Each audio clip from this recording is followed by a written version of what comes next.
ஜெபம் செய்வோம். அன்பும் இரக்கமுள்ள பரலோக தகப்பனே, மனமகிழ்ச்சியான இந்த காலை வேளைக்காக நன்றியோடு ஸ்தோத்திரிக்கிறோம். காலைதோறும் உடைய கிருபை புதிதாக இருப்பதற்காக ஸ்தோத்திரம். இரவு பகல் எங்களை பாராட்டின கிருபைக்காக நன்றியோடு ஸ்தோத்திரிக்கிறோம். நாங்கள் நிற்பதும் நிர்மூலமாகாமல் இருப்பதும் கர்த்தருடைய கிருபை. உடைய இரக்கங்களுக்கு முடிவில்லை. காலைதோறும் புதிதாக இருப்பதற்காக ஸ்தோத்திரம். என் ஆசையிலே சுவாசம் ஓடிக்கொண்டிருப்பதற்கான காரணம் நீங்கள். இருதயம் துடிப்பதற்கான காரணம் நீங்கள். இரத்த ஓட்டங்கள் ஓடுவதற்கான காரணம் நீங்கள். எங்கள் பார்ப்பதற்கு காரணம் நீங்கள். நாங்கள் பார்ப்பதற்கு காரணம், நாங்கள் பேசுவதற்கு நீங்கள் தான் காரணம். நீங்கள் சர்வ வல்லவர், நீர் மருத்துவர், நீர் மரணத்தை வென்றவர், நீர் எங்களுக்காக அடிபட்டு சாபமானீர், எங்கள் சாபத்தை நீர்க்கும்படியா கர்த்தர் நீர் சாபமானீர். உமக்கு நன்றி செலுத்துகிறோம்.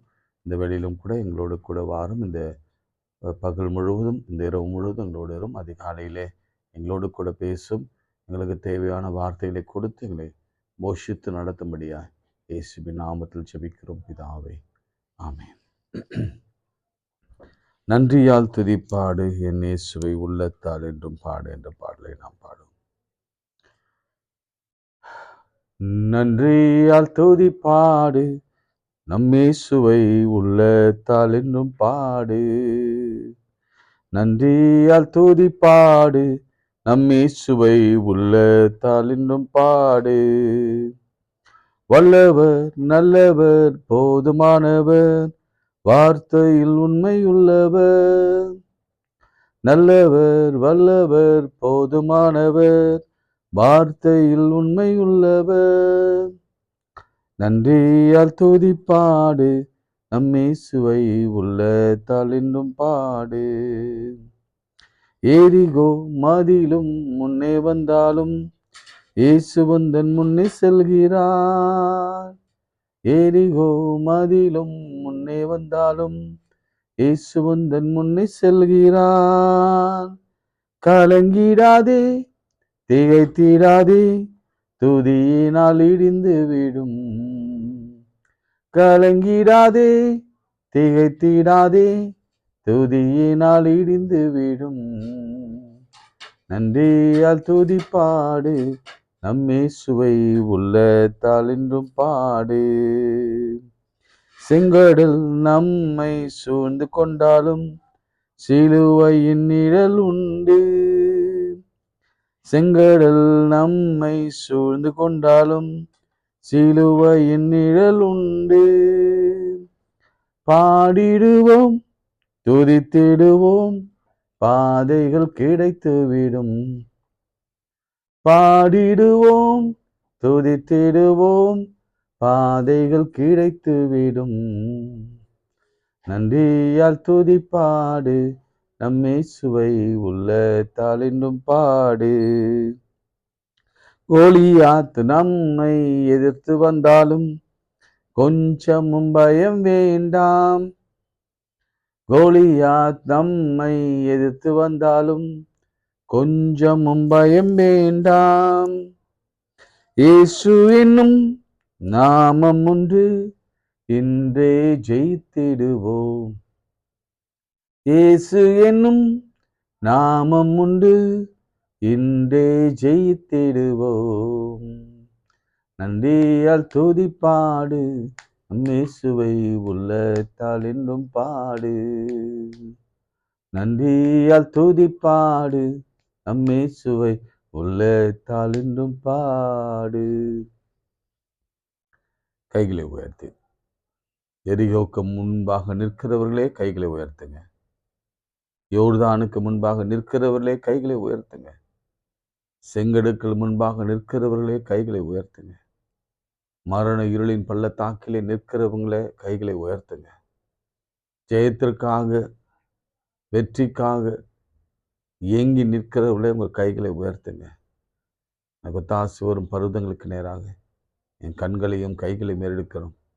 வானத்தையும் பூமியும் உண்டாக்கி என்னை கத்தெடுத்து தாசி வரும். சுகமேனுமா தாவீதின் குமாரனே என்று கையை உயர்த்தி சோமனுங்க. எனக்கு இறங்குங்கன்னு சொல்லுங்க. ஆண்டவரே எங்களுக்கு இறங்குங்கப்பா. மோசே போல கையை உயர்த்தின பொழுது இஸ்ரவேலர்கள் மேற்கொண்டார்கள். மனைவி பிள்ளைகள், அவருடைய பேர பிள்ளைகள், குடும்பத்தினர்கள் காப்பாற்றப்பட்டாங்க. அப்படியே நாங்கள் கையை உயர்த்தும் பொழுது நாங்கள் மாத்திரமல்ல, எங்களை சார்ந்த எங்கள் குடும்பம் காப்பாற்றப்படும். மேற்கொள்வாங்க. இயேசுவின் நாமத்தில் ஜெபிக்கிறோம் பிதாவே, ஆமென். பிரியமானவர்களே, நேற்று நம்ம யோசுபாத் நிகழ்ச்சியை நம்ம பார்த்து கொண்டிருக்கிறோம். இன்றைக்கு நாம் இறுதி கட்டத்தில் நாம் இருக்கிறோம். இந்த அதிகாரத்தின் இறுதியிலே நாம் இருக்கிறோம். முக்கியமான அதிகாரம். இப்போ ஆண்டவர் என்ன சொல்றாரு, இந்த வசனத்தை நீங்க மனசுல எப்போதும் வச்சுக்கோங்க. இந்த யுத்தம் உங்களதல்ல, தேவனுடையது.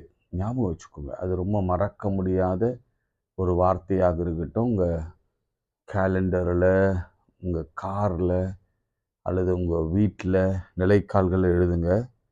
இது உங்களது யுத்தம், உங்களுடையதல்ல, இது கர்த்தாவின் யுத்தம். அதே தான் திரும்பவும் அங்கே சொல்லப்படுகிறது. என்ன சொல்லப்படுகிறது என்று சொன்னால், யூதா மனுஷரே கேளுங்கள் அப்படின்லாம் சொல்லிட்டு திரும்ப அதே ஒரு வார்த்தை வரும். யுத்தம் உங்களதல்ல, இது கர்த்தரின் யுத்தம் என்று வரும். சரிங்களா? இப்போ என்ன செய்யறாங்கன்னு மட்டும் கொஞ்சம் கவனிங்க. தரித்து நில்லுங்கள். 17ஆம் வசனம் திரும்ப வாசிக்கிறேன். இந்த யுத்தத்தை பண்ணுகிறவர்கள் நீங்கள் அல்ல, யூதா மனுஷரே, எருசலேம் ஜனங்களே, நீங்கள் தரித்து நின்று கர்த்தர் உங்களுக்கு செய்யும் ரட்சிப்பை பாருங்கள். பயப்படாமலும் கலங்காமலும் இருங்கள். நாளைக்கு அவர்களுக்கு எதிராக புறப்பட்டு போங்கள். கர்த்தர் உங்களோடு கூட இருக்கிறார். ஒரு காரியத்தை எங்க கர்த்தர் விளக்கி காண்பிக்கிறார். தரித்து நில்லுங்கள் என்று சொன்னார். ரைட்? அதனுடைய அர்த்தம் என்ன தெரியுமா? அப்படியே அமைதியா இருப்பதல்ல. அதாவது ஏதோ ஒரு பிரச்சனை வரும் பொழுது நாம் அப்படியே ஸ்டாக்னேட் ஆகி சில மாதிரி ஒரு முயற்சி எடுக்காம, ஒருவேளை சுகவீனமாக இருக்கலாம், மருத்துவமனைக்கு போகாமல், அல்லது கடனாக இருக்கலாம், வேலைக்கு போகாமல், அல்லது பிரச்சனைகள் இருக்கலாம், அந்த பிரச்சனைகளை சால்வ் பண்ண போகாமல், அப்படி இருக்க சொல்லலை. பாருங்க, அடுத்த வசனம் சொல்லுகிறது, நீங்கள் புறப்பட்டு போங்க. புறப்பட்டு போங்க, கர்த்தர் உங்களோடு இருக்கிறார். ஸ்டார்ட் பண்ணுங்க. இன்னைக்கு யாராவதுலாம் உட்காந்துருக்கீங்களா? கம் ஆன், கெட் அப்.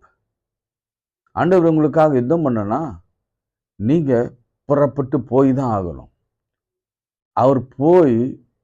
அவர் நமக்கு முன்பாக போய் கோணலானவைகளை செவையாக்கி கரடுமுரடானவை சமமாக்கி நமக்காக யுத்தம் செய்ய போகிறார். அதை சுதந்திரிக்காவது நாம புறப்பட்டு எழுந்து போக வேண்டும். அந்த சோம்பேறித்தனத்தை விட்டு எழும்பணும். எலும்பு எலும்பு சீயோனே உன் வலிமையை தரித்துக்கொள் என்று சொல்லி நம் வேதத்தில் வாசிக்கிறோம். அப்புறம் யோசபாத் சொல்கிறான், நீங்கள் கர்த்தரை நம்புங்க, நிலை பெறுவீங்க. அந்த நிலை பெறுவீங்கன்ற வார்த்தையை நான் கேட்டிருந்த பொழுது ஒரு அன்பு தாயார் எழுதியிருந்தாங்க, எஸ்டாப்ளிஷ் பண்ணுவேன். எஸ்டாப்ளிஷ்மெண்ட் ஒரு நல்ல ஆங்கில வார்த்தை அது. அதாவது ஒரு நல்ல கம்பெனியில், எஸ்டாப்ளிஷ்டான கம்பெனியில் அப்படின்னு சொல்லுவாங்கள்ல, அந்த மாதிரி உங்களை நான் நிலைப்படுத்துவேன். அதே போல சித்தி பெறுவீர்கள் என்ற வார்த்தைக்கு ப்ராஸ்பர்னா உங்களுக்கு தெரியும். உங்களை வறுமையிலிருந்து உங்களை நான் செழிப்பாக அல்லது பயங்கரமான ஆசீர்வாதத்துக்குள்ளே கொண்டு வரும். ஒன்றுமே பணமே இல்லை, 10 பைசா இல்லை, ஆனால் 10 கோடிக்கு அதிபதியாக நீங்கள் மாறுவீங்க. ஆமென். எத்தனை பேர் அதை நம்புறீங்க? இல்லை, இதுதான் சித்தி பெறுவீர்கள் அர்த்தம். எத்தனை பேர் நம்புறீங்க? இன்னைக்கு காலையில் அப்படியே ஒரு போராட்டம் நமக்கு இருக்கு. நம்ம சுத்திரம் கடன், இந்த பேங்க்ல கடன், அந்த பேங்க்ல கடன், அந்த வெஹிக்கிள் லோன், அந்த ஹவுசிங் லோன் என்று சொல்லி சுற்றிலும் கடன். அதிலிருந்து கர்த்தர் வெளியே கொண்டு வரணும்னா நம்ம கர்த்தரை நம்பணும். நம்ம எஸ்டாப்ளிஷ் பண்ணுவார், நிலையாக நிறுத்துவார். அதே போல தீர்க்கதரிசிகளாகி இந்த வார்த்தைகளை நம்பும் பொழுது நம்ம ப்ராஸ்பர் அடைவோம். சரி, அடுத்து ஒரு முக்கியமான காரியத்தை நாம் செய்ய வேண்டும். ப்ரேயர் என்ன செய்யும்னா சில காரியங்களை நமக்கு பெற்றுக் கொடுக்கும். It will bring some things to our life. கர்த்தர் சில காரியங்கள் நமக்கு கொடுப்பார். அதை நமக்கு கொண்டு வந்து கொடுக்கும். அதுதான் நிறைய ஆக்கியோன்கள் சொல்றாங்க. Prayer will bring things from God. இதை நீங்க மனதுல வச்சுக்கோங்க. நீங்க என்ன கேட்கிறீங்களோ அது கொடுக்கும் prayer. But worship will bring victory. Hallelujah. worship என்ன பண்ணுமா? விக்டரியை கொடுக்கும். அதாவது ஜெயத்தை கொடுக்கும். worshipனா என்ன? இது முதல்ல கிளாரிட்டி வந்துரும். worship என்ன? ஆராதனை. ஆராதனைன்னா என்ன? ஆண்டவரை புகழ்ந்து பாடுதல். ஆராதனை என்ன? ஆண்டவரை மனதார வாழ்த்தி பாடுதல். ஆராதனை என்ன? தன்னை மறந்து ஆண்டவருக்கு துதியும் கனத்தையும் செலுத்துகிறது. இதுதான் ஆராதனை. அதுதான் புத்தியுள்ள ஆராதனை. இந்த ஆராதனை செய்யும் பொழுதுதான், இந்த வர்ஷிப் செய்யும் பொழுதுதான் கர்த்தர் நமக்கு ஜெயத்தை நம்முடைய வாழ்க்கையிலே கொண்டு வருகிறார். இன்று நிறைய குடும்பங்களிலே இந்த தோல்வியை நம்ம பார்க்கிறோம். நிறைய பேட்டில் நடக்குது. அந்த பேட்டில்ல நாம எல்லாரும் டிஃபீட் ஆகிறோம். யாரும் ஜெயிக்க முடியல. அதற்கு காரணம் என்னன்னா, நம்ம ஜெபிக்கிறோம், எஸ், உபவாசிக்கிறோம், எஸ், அதுவும் லென்ட் டேல அது ரொம்ப நல்லா பண்றோம், எஸ். ஆனால் வர்ஷிப் பண்றோமா என்று சொன்னால் நோ. கானானிய ஸ்திரீ he worshipped Lord. 100க்கு அதிபதி ஆண்டவரிடத்தில் வந்த பொழுது, அல்லது ஜெப ஆலய தலைவன், the noble man ஆண்டவரிடத்தில் வந்த பொழுது he worshipped Lord. அப்படின்னா என்னன்னா, தரை மட்டும் விழுந்து பணிந்து கொண்டான். வர்ஷிப்ல முதல் வேலை என்ன தெரியுமா? Humble your self. இன்னைக்கு நிறைய வர்ஷிப்லாம் பார்த்தீங்கன்னா ரொம்ப அழகா நீட்டா, நல்லதுதான், நீட்டா அழகா பாடல் பாடி கர்த்தரை ஆராதிக்கிறாங்க. அது ரொம்ப ரொம்ப ரொம்ப நல்லது தான். ஆனாலும் தன்னை முன்னிலைப்படுத்துவதோ, தன்னுடைய குரலை முன்னிலைப்படுத்துவதோ, தன்னுடைய மியூசிக் பேண்டை முன்னிலைப்படுத்துவதோ, அல்லது தன்னுடைய வார்த்தை ஜாலங்களை அல்லது எழுதுகிற கவிதை நயங்களை முன்னிலைப்படுத்துகிறதுமாக இருந்தா அது யாருடைய வர்ஷிப் தெரியுமா? யாருக்கான வர்ஷிப் தெரியுமா? லூசிஃபருக்கான வர்ஷிப். ஃபர்ஸ்ட் இந்த உலகத்திலே விழுந்த ஒரு தூதன், அவன் லூசிபர். அந்த லூசிபர் ஏன் விழுந்தான் என்று சொன்னார்? அவன் ஆராதனையிலே பெருமை கொண்டான். ஐயோ, நான் ஆராதிக்கிறதுனாலதான், எனக்கு இருக்கிற அந்த குரல் வல்லத்தினாலதான், எனக்கு இருக்கிற அந்த அழகான டியூன் போடுகிற வரத்தினாலதான், எனக்கு இருக்கிற அழகான அந்த லிரிக் எழுதுகிற வரத்தினாலதான், எனக்கு இருக்கிற அந்த மியூசிக் கம்போசிஷனாலதான், நான் பண்ற அழகான நல்ல ஆர்கெஸ்ட்ரானாலதான், சிம்பனினாலதான் இந்த இந்த பெரிய மகிமை கிடைக்கிறது. கர்த்தர் அப்படியே இறங்கி வருகிறார், அபிஷேகம் நடக்கிறது என்றெல்லாம் மனசுல நினைச்ச போது ஆண்டவர் அவனை பரலோகத்திலிருந்து தள்ளிவிட்டார். ஸோ அந்த மாதிரியான வர்ஷிப்பும் இருக்கக்கூடாது. இந்த மாதிரி வர்ஷிப் நீங்க கேட்கலாம், ஆனா அந்த வர்ஷிப்பை பண்ற மாதிரி நானும் பண்ணணும் அப்படின்னு என்றைக்கும் நினைக்கக்கூடாது. பெரியமானவர்களே, நான் என்னுடைய ஊழிய காலத்துல ஒரு டிரான்சிஷன் வந்தது என்று சொன்னேன். நான் சின்ன வயசுலேருந்தே பாடுவேன், நல்லா பாடுவேன். எங்கள் அம்மா நல்லா பாடுவாங்க. அதனால் நான் நல்லா பாடுவேன்னா, ரொம்ப குரல் வளம்லாம் தெரியாது, எனக்கு நயம் தெரியாது, எனக்கு மியூசிக் தெரியாது, எனக்கு ராகங்கள் தெரியாது. ஆனால் பாடல் பாடுவேன், தவறில்லாமல் பாடுவதற்கான முயற்சிகளை செய்வேன். அப்போ ஆரம்பத்திலிருந்தே, என்னுடைய ஊழியத்தின் ஆரம்பத்திலிருந்தே துவக்கத்தில் ஒரு பாடல் பாடுவதும் முடிவிலே ஒரு பாடல் பாடுவதுமாகத்தான் என்னுடைய ஆரம்ப ஊழியம் இருந்தது. அதெல்லாம் அப்போல்லாம் வர்ஷிப்பு பற்றியே ஒரு பெரிய ரெவலேஷன் இல்லாத காலம் அது. இந்த வர்ஷிப் இப்போ தான் வர்ஷிப் வந்தது. இந்த 10 ஆண்டுகளாக தான் நம்ம இந்த வர்ஷிப் பற்றி ஒரு சிந்தனையும் அல்லது வர்ஷிப் பற்றி ஒரு பெரிய பூம் வந்தது. ஆனால் என்னுடைய இளமை காலங்களிலே சொல்கிறேன்னா, அப்போவே நான் பாடல் பாட நான் ஆரம்பித்து விட்டேன். அப்போவே எனக்கு ஒரு ஒரு ப்ரெசன்ஸ், ஒரு ஒரு ஒரு சர்மன் ஸ்டார்ட் பண்ணும் பொழுது கண்ணை மூடி ஒரு பாட்டை பாடினாதான், அந்த பாட்டில் இருக்கிற அர்த்தங்களை உணர்ந்து பாடினாதான் எனக்கு ஆவியானவர் அங்கே நிரப்புகிறத என்னால் உணர முடியும். அதே போல் கடைசியில் முடியும் பொழுது அவங்கள ஆண்டவர் பக்கம் அழைக்கணும்னா ஒரு அழகான ஒரு அழைப்பின் பாடலை ஆண்டவர் எப்படியாவது கொடுப்பார். அப்படிதான் என் வாழ்க்கையில் ஊழியம் ஆரம்பித்தது.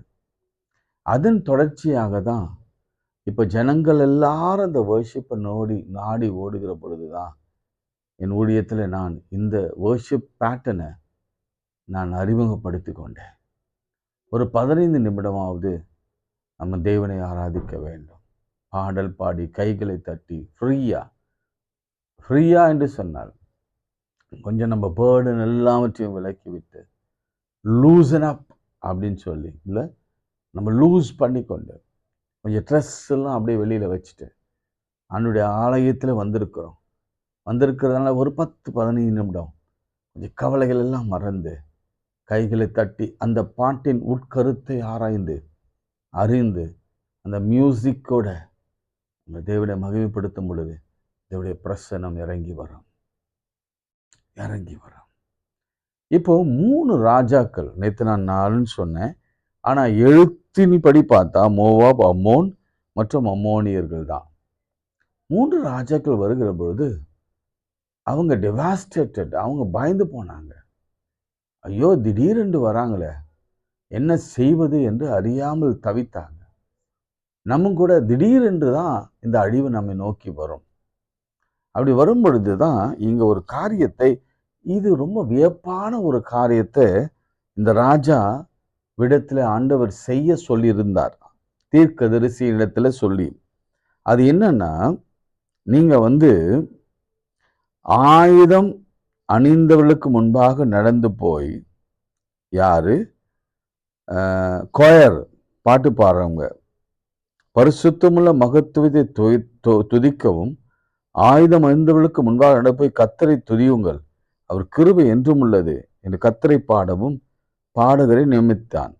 பாடகர் பாடி துதி செய்ய தொடங்கின போதே, கவனிங்க, சாங் பாடல் பாடினாங்க. இப்ப பாருங்க, ஒவ்வொரு நிகழ்ச்சியிலும் ஒவ்வொரு காரியம் நடக்குது. இந்த உபவாசத்துக்கு, யோசுபாத்தின் உபவாசத்துக்கு யோசுபாத்தை செய்த காரியங்கள் என்ன? அதனால தான் ஜோசபாத் பிரேயர் என்று சொன்னேன், ஃபாஸ்டிங் பிரேயர். யோசுபாத்துக்கு முன்பாக 3 ராஜாக்கள், நிற்க பலன் இல்லை, என் கண்கள் உண்மையே நோக்கி கொண்டிருக்கிறது, இந்த ஏராளமான ஜனங்கள் அப்படிலாம் இந்த சில வார்த்தைகள்லாம் பார்க்கணும். அவளுக்கு முன்பாக நிற்க எனக்கு பலன் இல்லை, அதனால் நாங்கள் அனாதையாக போயிடுவோம், எங்கள் பெஞ்சாதிகள், எங்கள் பிள்ளைகள், எங்கள் வாலிப பிள்ளைகள், அதனால தான் நாங்கள் கூடி இப்போ ஆண்டவரை ஆராதிக்க வந்திருக்கிறோம், உபவாசத்தோடு ஆண்டவரை தேட வந்திருக்கிறோம். உபவாசத்தின் முடிவு தான் நான் சொல்ல விரும்புகிறேன்.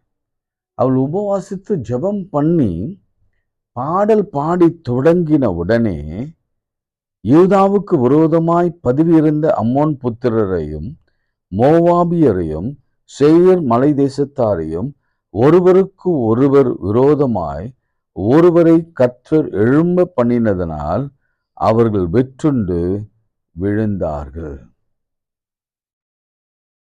ஆண்டவர் அங்க ஒரு பெரிய கன்ஃபியூஷனை கொண்டு வந்தார். Great confusion. எவ்வளவு பெரிய ஆச்சரியம் பாருங்க.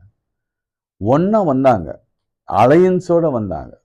நம்மளை கூட எதிர்க்கிறதுக்கு என்ன செய்வாங்கன்னா, சில பேர் கங்கனை கட்டிட்டு எதிரிங்களாம் ஒன்னா சேர்ந்து அவங்க வந்துடுவாங்க, எப்படியாச்சும் வந்துடுவாங்க. அப்படி வருகிற பொழுது என்ன நடந்ததுன்னா, ஒருவர் ஒருவரோடு 3 பேர் இருந்தாங்க. ஒருவரோடு ஒருவர் அடித்து கொண்டார்கள். இல்ல எவ்வளவு பெரிய விஷயம் பாருங்களேன். அங்க they began to fight among themselves. Large number of attackers. இல்ல suddenly பயந்து போய் ஒருவரோடு கூட அடித்து கொண்டார்கள். அங்க ஒரு ஆண்டவர் என்ன செய்தார்? He created a big confusion and a fear among the Midianites. ஆண்டவர் அப்படிதான் செய்வார். ஒரு பெரிய கன்ஃபியூஷனை யாருக்கு கொண்டு வந்தார்? அங்க அம்மோன் புத்திரருக்கு, மோவாபிற்கு மற்றும் சேயீர் மலை தேசத்தாருக்கு ஒரு பெரிய கன்ஃபியூஷனை கொண்டு வந்து அவங்களை எல்லாரும் ஒருவரோடு ஒருவர் எழும்ப பண்ணி அவள் வெற்றொண்டு விழுந்தார்கள். பிரியமானவர்களே, your fasting and my fasting will do miracles. நீங்க தரித்து நில்லுங்க. நீங்க யுத்தம் செய்ய நீங்க போய் நின்னா போதும். உங்களுக்காக யுத்தம் செய்ய என் ஆண்டவர் நமக்கு முன்பாகவே அங்கே போயிருக்கிறார். அவர் நமக்காக யுத்தம் பண்ணுவார். அவங்க ஒரு 10 பாட்டு பாடியிருப்பாங்க இல்ல, கர்த்தர் நல்லவர், அவர் கிருபை என்றும் உள்ளது, கர்த்தரை துதியுங்கள் என்று அவர்கள் பாடிக்கொண்டே இருந்தாங்க. இந்த சமயத்துல ஒருவர் வெட்டுண்டு அவர் விழுந்து போனார். பிரியமானவர்களே, எத்தனை நாள் ஃபாஸ்டிங் சொல்லப்படலை. நல்ல கவனிங்க. இது ஒரு நாள் ஃபாஸ்டிங்காக கூட இருக்கலாம், அல்லது 2 நாள் ஃபாஸ்டிங்காக இருக்கலாம், 3 நாள் ஃபாஸ்டிங். ஒருவேளை உங்களுக்கு தெரிஞ்சா எனக்கு எழுதி அனுப்புங்க. ஆனால் என்னை பொறுத்த வரைக்கும் அது ஒரு நாள் ஃபாஸ்டிங் மாதிரி தான் தெரியுது, அல்லது 24 hours அல்லது 2 days ஃபாஸ்டிங் மாதிரி தான் தெரியுது. அந்த ஒரு 2 days ஃபாஸ்டிங்லேயே ஆண்டவர் ஒரு பெரிய மீட்பை கொடுப்பாருன்னா, நம்ம 40 நாள் ஆண்டவரிடத்துல நாம ஃபாஸ்டிங் இருந்தோம்னா ஆண்டவர் இதைவிட மேலானதை கொடுப்பது அதிக நிச்சயம் அல்லவா? யோசிச்சு பாருங்க, நல்லா யோசிச்சு பார்த்து செய்யுங்க. அவங்க விழுந்து போனாங்க. நடந்தது என்னன்னா, இதுதான் நான் சொல்லி ஜெபிக்க விரும்புகிறேன். ஒருவர் அழிக்கத்தக்கதாக கை கலந்தார்கள். அது அடுத்த 23ஆம் வசனம். கை கலந்தார்கள். அதுக்கப்புறம் நிறைய பிரேதங்களை கண்டார்கள். 25ஆம் வசனம். யோசபாத்தும் அவருடைய ஜனங்களும் அவர்கள் உடைமைகளை கொள்ளையிட வந்தபோது அவர்கள் கண்ட ஏராளமான பொருள்களும் பிரேதங்களிலிருந்து உரிந்து போட்ட ஆடை ஆபரணங்களும் தாங்கள் எடுத்துக்கொண்டு போக கூடாதிருந்தது. 3 நாளாய் கொள்ளையிட்டார்கள். அது அவர்களுக்கு மிகுதியாயிருந்தது. அடுத்த வசனம். 4ஆம் நாளிலே பெராக்காவிலே கூடினார்கள். அங்கே கர்த்தருக்கு ஸ்தோத்திரம் செலுத்தினார்கள். ஆதலால் அவ்விடத்திற்கு இந்நாள் வரைக்கும் இருக்கிறபடியே பெராக்கா என்று பெயர் தரித்தார்கள். பின்பு கர்த்தர் அவர்கள் சத்துருக்கள் பேரில் களிக்கூற செய்தபடியால் யூதா மனுஷர் யாவரும் எருசலேம் ஜனங்கள் அவருக்கு முன்பாக யோசபாத்து மகிழ்ச்சியோட எருசலேமுக்கு ரொம்ப பயந்து போய் இருந்தவங்க, நடுக்கத்தோடு இருந்தவங்க, பெலனில்லன்னு சொன்னவங்க, ஐயோ கரைந்து போகிறோம் அழிந்து போகிறோம் என்று வருத்தப்பட்டவங்க என்னவா மகிழ்ச்சியோட யோசுபாத்தும் அந்த மக்களும் யூதா மனுஷரும் மகிழ்ச்சியோட எருசலேமுக்கு திரும்பினார்கள். எப்படி திரும்பினாங்களாம்? அவள் தம்புரோடும் சுரமண்டலங்களோடும் பூரிகளோடும் எருசலேம் இருக்கிற கர்த்தருடைய ஆலயத்திற்கு வந்தார்கள். அவங்க ஜெயிச்ச உடனே அந்த டிஃபீட்டுக்கு அப்புறம் வீட்டுக்கு போல, அரண்மனைக்கு போல கர்த்தருடைய ஆலயத்திற்கு போனார். இதுதான் நன்றி செலுத்தது. நாம கூட இந்த லென் டேஸ்ல நிறைய நன்மைகள் பெற்றுக்கொண்டு இருக்கிறோம். ஆனால் ஒருத்தர் கூட ஆலயத்தில் போய் தேங்க் பண்ணீங்கன்னா அப்படின்னு சொன்னால் டெஃபினட்டாக இல்லை. ஒரு சாட்சி சொன்னீங்களா? இல்லவே இல்லை. ஆனால் அது ரொம்ப தவறு.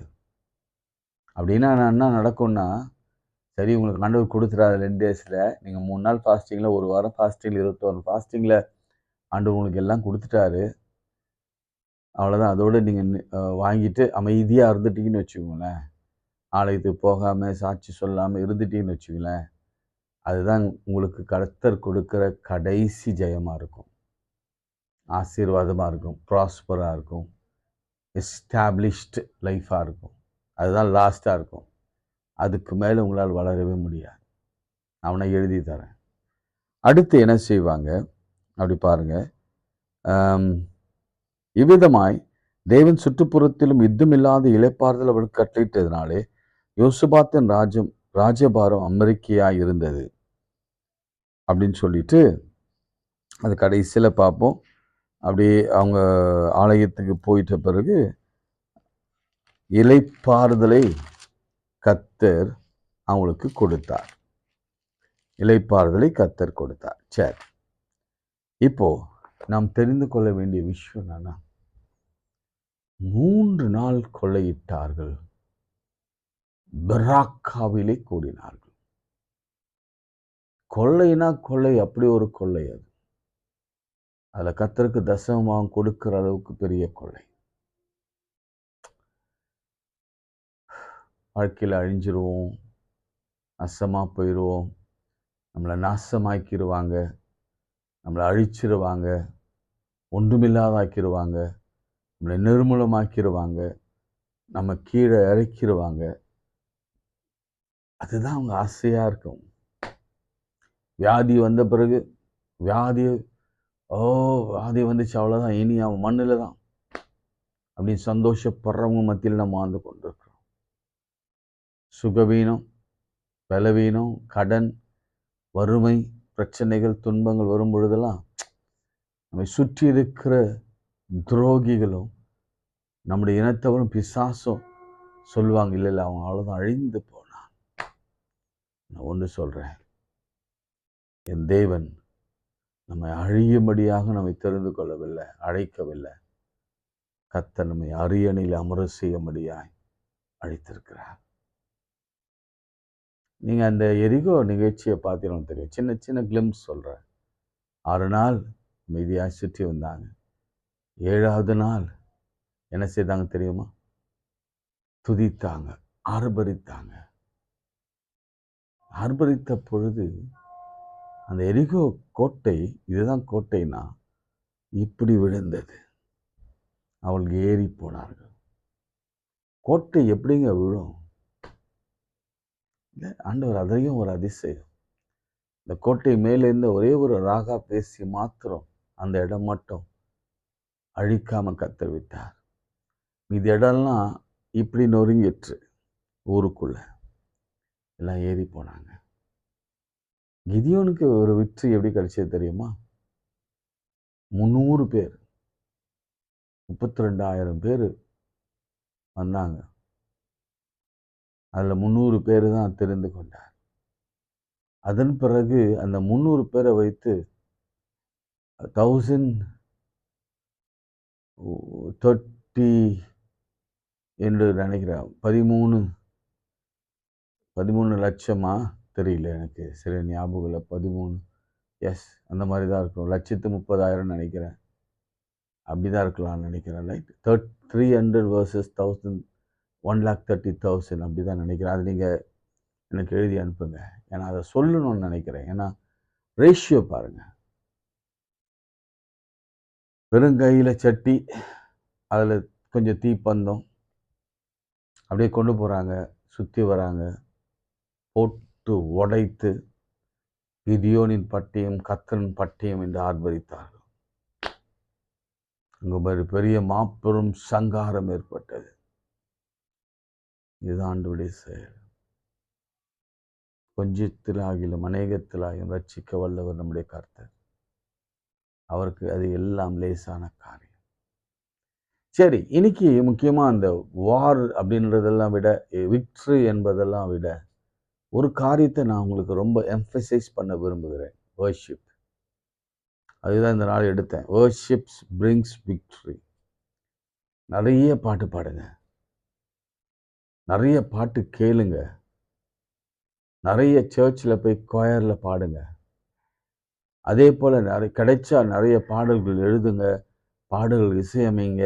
யூடியூப்ஸில் நிறைய பாடல்கள் கொண்டு வாங்க, நிறைய மியூசிக்ஸ் கற்றுங்க, பிள்ளைகளுக்கு கற்றுக் கொடுங்க. ஆண்டவரை வர்ஷிப் பண்ணுவதற்கு ஒரு கூட்டத்தை ஆயத்தப்படுத்துங்க. ஆண்டவருடைய வர்ஷிப். நீங்கள் உங்களுக்கு தெரியும், பரலோகத்தில் சதா துதி தான், ஸ்தோத்திரம் தான். அல்லேலூயா என்று சொல்லி அங்கே ஸ்தோத்திரித்து கொண்டு இருப்பார்கள். அப்போது நம்ம இங்கிருந்தே ப்ராக்டிஸ் பண்ண தானே அங்கே போய் நல்லா பண்ண முடியும். அதனால் துதியினால் ஃபாதர் பாடுவார், துதி எடுத்தா சாத்தான் ஓடுவான், முறுமுறுத்தா திரும்பி வருவான். நேற்று நான் சொன்னேன், தாவீது துதி எடுத்தான், சாத்தான் சவுலை விட்டு ஓடி போனான். பாட்டு பாடு பாருங்க, உங்கள் வீட்டு வாசலில் கூட பிசாசு நிற்க முடியாது. வல்லமை உண்டு, வல்லமை உண்டு, அற்புத வல்லமை என்ற பாடலை பாடுங்க. பிசாசு அந்த இடத்தை விட்டு எகிரி ஓடி போவான். ஏன்னா இயேசு கிறிஸ்துவின் ரத்தத்துக்கு முன்பாக நிற்க முடியாது. இயேசு கிறிஸ்து பாட்டு பாடினாரா என்ற கேள்வி உங்களுக்கு எல்லாருக்கும் வரும். என்னங்க ஐயா, நீங்கள் சும்மா சும்மா ஏதாவது சொல்லிட்டு போயிடுறீங்க. எஸ், இயேசு பாட்டு பாடினார். அவர் ஒலிவு மலை ஏறின பொழுது ஸ்தோத்திர பாடல் பாடி, சங்கீதங்களில் அந்த ஆரோகண சங்கீதங்களுக்கு அதெல்லாம் பாடல்கள், அந்த பாடல்கள் முழுவதுமாக பாடிட்டே போனாங்க. பழைய ஏற்பாட்டிலிருந்து புதிய ஏற்பாட்டு வரைக்கும் பாடல், வர்ஷிப் மிக மிக முக்கியமான இடம். கர்த்தரை ஆராதனை செய்வது முக்கிய இடத்தை பிரிக்கிறது. எனவே வர்ஷிப் இல்லாமல் விக்டரி ஒரு காலம் நம் சுதந்திரிக்க முடியாது. நீங்கள் வர்ஷிப் பண்ண தான் தேவ மகிமை நம்மையில் இறங்கும். ஜெபிக்கும் பொழுது கூட அந்த பிரசன்ஸை நம்மளால் உணர முடியாது. ஆனால் நீங்கள் வர்ஷிப் பண்ண தான் அந்த தேவ பிரசனத்தை நான் எப்போதும் உணர்ந்திருக்கிறேன். சில நேரத்தில் நான் அந்த இடத்துல நிற்கவே முடியாது. சில எனக்கு வருகிற நிறைய கிரிட்டிசிசம் என்னன்னா, இந்த பாடி ரொம்ப ஷேக் பண்ணுறாரு, இதை நான் ஷேக் பண்ணல. என்னை படைத்த என் ஆண்டவர், அவருடைய சரீரம் இது, இது அவருக்காக தான், அவருக்காக தான் இது. இதில் இருக்கிற ஒவ்வொரு அவையும், தலை முடியிலேருந்து கால் தோல் வரைக்கும் அவருக்கு செய்யணும், ஏதாவது செய்யணும், அவரை துதிக்கணும், அவரை பாடணும், போற்றணும். தாவீது நடனம் ஆடினான். அவருடைய மனைவியாக மீகாள் ஒரு மாதிரி கேவலமாக பார்த்தா. அது தீர்ப்பு எப்படி முடிந்தது தெரியும்ல, மீகாளுடைய தீர்ப்பு எப்படி முடிந்தது உங்களுக்கு தெரியும். அவன் சொன்னான், என் தேவனுக்கு முன்பாக நான் இதெல்லாம் ரொம்ப சின்ன விஷயம், எனக்கு worship is very very important, very very important. அவ்வளோதான். எகிப்திலிருந்து புறப்பட்ட இஸ்ரேல் மக்களுக்கு லேவி அப்படின்னு ஒரு கோத்திரம், வர்ஷிப் பண்ணுறதுக்குன்னு ஒரு கோத்திரம் கர்த்தர் உண்டு பண்ணினார். அந்த மாதிரி வர்ஷிப் மிக மிக அவசியம்.